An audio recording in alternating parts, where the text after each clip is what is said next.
Conan, what is best in life? To crush your enemies, see them driven before you, and to hear the lamentation of their women. That is good. That is good. In 1931, Robert Howard created the character, Conan the Barbarian, for a series of fantasy stories published in Weird Tales magazine. The stories are set in the legendary Hyborian Age in the times after the fall of Atlantis. Conan is a Cimmerian, who are descendants of the Atlanteans. Licensed comics published in the 1970s by Marvel Comics helped to popularize the character, introducing the now iconic image of Conan in his loincloth. From the 1970s, licensing problems had stood in the way of producing film versions of the Conan stories. Lancer Books, which had acquired the rights in 1966, went into receivership, and legal disputes existed over the publishing rights, which ultimately led to them being frozen under injunction. Edward Summer suggested Conan as a potential project to executive producer Edward Pressman in 1975, and after being shown the comics and Frazetta's artwork, Pressman was convinced. 2 years were needed to secure the film rights. Pressman would spend more than $100,000 in legal fees to help resolve the lawsuit, with the rights costing him another $7,500. Oliver Stone joined the Conan project after Paramount Pictures offered to fund the film's initial $2.5 million budget if a named screenwriter was on the team. After securing Stone's services, Pressman approached Ron Cobb, who had just completed a set design job on Alien. Cobb made a series of paintings and drawings. Stone was, at this time of writing Conan, going through a period of addiction to cocaine and depressants. Milius called the screenplay a total drug fever dream. Taking inspiration from Howard's Black Colossus and A Witch Shall Be Born, Stone proposed a story, 4 hours long, in which the hero champions the defense of a princess's kingdom. Instead of taking place in the distant past, Stone's story was set in a post-apocalyptic future where Conan leads an army in a massive battle against a horde of mutants. Ridley Scott, who had finished directing Alien, was also approached to direct the movie, but he turned down the project. John Milius was confirmed as director after agreeing that he would be able to make several changes to Stone's screenplay, eventually being listed as co-writer. For the lead role, various actors were considered, including Charles Bronson and Sylvester Stallone. In 1976, the producers watched the bodybuilding film Pumping Iron and agreed that Arnold Schwarzenegger was perfect for the role of Conan due to his huge, muscular frame. According to Schwarzenegger, Pressman's low-key approach and great inner strength convinced him to join the project. Schwarzenegger was paid $250,000 and placed on retainer. The terms of the contract restricted him from starring in other sword and sorcery films. It was decided that Conan should have a more athletic look, so Schwarzenegger undertook an 18-month training regimen before shooting began.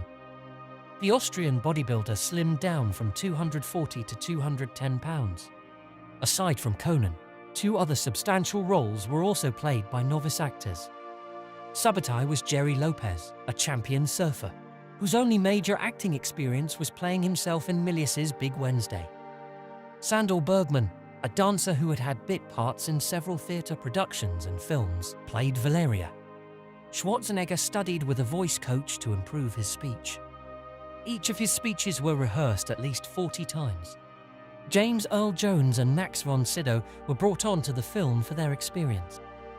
Jones took an interest in Schwarzenegger's acting, often giving him pointers on how to deliver his lines. I think I was kind of meant for playing Conan, you know. I think that I felt very comfortable doing that, playing that character, playing that barbaric role, doing all the sword fighting, and it was a very physical film, you know. If you think about it, we had to, you know, if it is riding camels or elephants, fighting snakes, riding horses, sword fighting, jumping off 40-foot towers, rope climbing, you know, and dealing with all those women. I mean, all those things. It's very hard work. If you think about it, it was wonderful. You know, this is the great thing about doing films. You know, it's just that first of all, you learn new things, sword fighting or horseback riding, or all those things. It's new things for me, and that you learn, and you at the same time can play like a little child. You know, he can play like cowboy Indian type of things, you know, looking for the enemy and crushing them and knocking them down and stuff. Filming started at England's Shepperton Studios in October 1980, with Schwarzenegger made up to look like Conan as a king in his old age. Reading an excerpt from the Nemedian Chronicles, which Howard had penned to introduce his Conan stories. The producers allocated $11 million for production in Spain, of which about $3 million was spent on building 49 sets. Interiors for the Tower of Serpents were constructed in an abandoned hangar. A full-scale, 40-foot version of the tower was built. This model was used to film Conan's climb up the structure. Conan's crucifixion was filmed among the sand dunes on the southeastern coast of Almeria. The Tree of Woe was layers of plaster and styrofoam applied onto a skeleton of wood and steel. It was mounted on a turntable, allowing it to be rotated to ensure the angle of the shadows remained consistent throughout 3 days of filming. Schwarzenegger sat on a bicycle seat mounted in the tree, while fake nails were affixed to his wrists and feet. The scene in which Valeria and Sabbatai fought off ghosts to save Conan and the final battle with Doom's forces were filmed in the salt marshes. Stonehenge-like ruins were erected and sand piled into mounds that reached 30 feet. The changes to the landscape attracted protests from environmentalists, and the producers promised to restore the site after filming was completed. The crew used miniature effect techniques to achieve the illusion of size and grandeur for several scenes. Scale models of structures were constructed by Emilio Ruiz and positioned in front of the cameras so that they appeared as full-sized structures on film. Cobb's direction for the sets was to undo history, to invent their own fantasy history, and yet maintain a realistic, historical look. Avoiding the Greco-Roman imagery used heavily in the sword and Sandahl films of the 1960s, he realized a world that was an amalgamation of Dark Age cultures, such as the Mongols and the Vikings. The 3 actors were given martial arts training ahead of filming. From August 1980, they were tutored by Kiyoshi Yamazaki, a karate black belt and master swordsman, who drilled them in sword fighting styles that were meant to make them look proficient in using their weapons.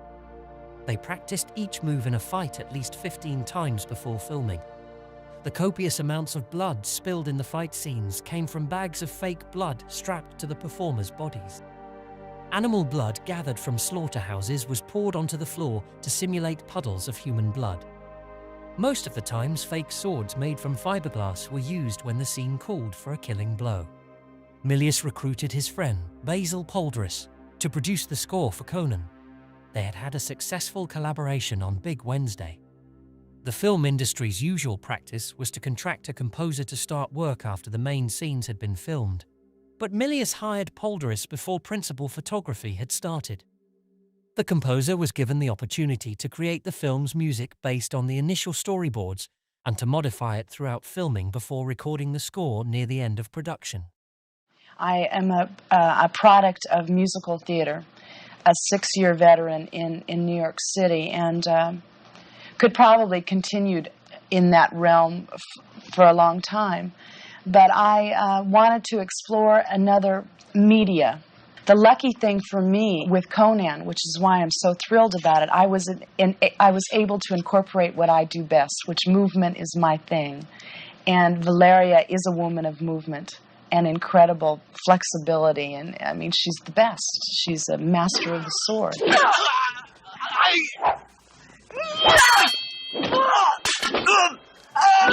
So I think I made that transition pretty well. I don't know what's in store next, but for the first time to break into that, it was the right project.